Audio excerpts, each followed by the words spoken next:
की आम्ही विष्णू सहस्त्रनाम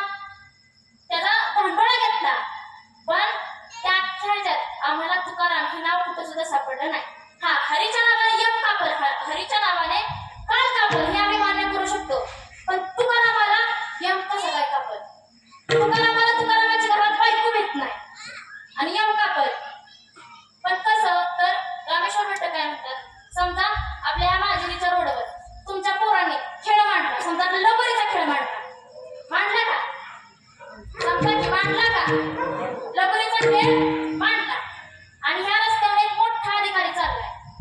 मग त्या अधिकाऱ्याच्या सोबत आलेली लोक खाली उतरतात. काय सांगतात पोरांना तुम्ही इथनं पहिल्यांदा बाजूला व्हा, आमच्या सरांना काय करायचंय, पुढे जायचंय. मग पोरं काय म्हणतात, हे बघा आम्ही इथनं बाजूला झालो आणि तुमच्या सरांनी आमचा खेळ मोडला, तुम्ही माझ्या आईलाच नाव सांगता. म्हणजे त्या पोरांना त्या सरांपेक्षा मोठी कोण वाटते, आपली आई वाटते. मग तसंच रामेश्वर भट्टांना हरीपेक्षा मोठे कोण वाटतात, तुकोबाराय वाटतात. मग या तुकोबारायांचा अधिकार किती मोठा होता, तर अनुरेण धोबडा तुका आकाशा एवढा, आकाशा एवढा ज्यांचा अधिकार आहे त्या नाव तुकाराम. आणि अशा तुकोबारायांचा अभंग आजच्या आपण कीर्तनरूपी सेवेकरता निवडलेला आहे. विठ्ठल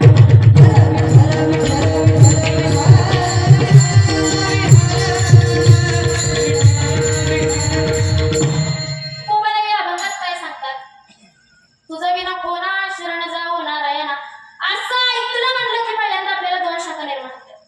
त्या कुठल्या म्हणतात, तर पहिली शंका अशी की आम्ही पांडुरंगाला शरण का म्हणून जायचं, पांडुरंगाला शरण का म्हणून जायचं, ही आपली पहिली शंका. आणि दुसरी शंका कुठली, तर सगळ्या देवांपैकी पांडुरंग परमात्मा पण कोण आहे, एक देवच आहे.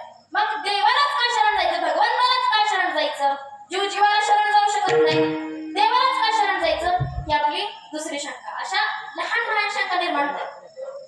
त्या शंकेचं समाधान आपण काय करायचंय.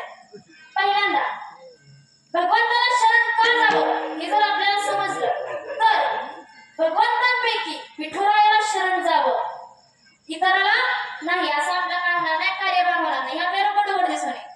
आणि एका परमात्म्याला शरण गेल्यापासून आपल्या जीवनाचं सार्थक होणार का, नाही म्हणताय बरं, नाही होणार.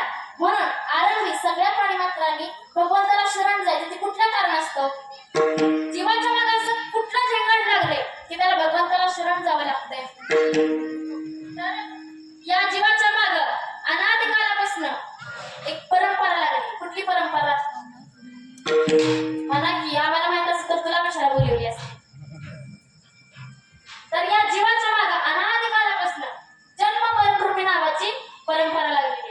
अगाऊ किती आणि मी म्हणे एक राज्याचे जे का मानणे, तो जीव लोक मी म्हणे संसार हन. आणि अशा या जन्म मरण रूपी परंपरेतनं सुटका व्हायसाठी आपण भगवान परमात्म्याला शरण गेलं पाहिजे. विठ्ठल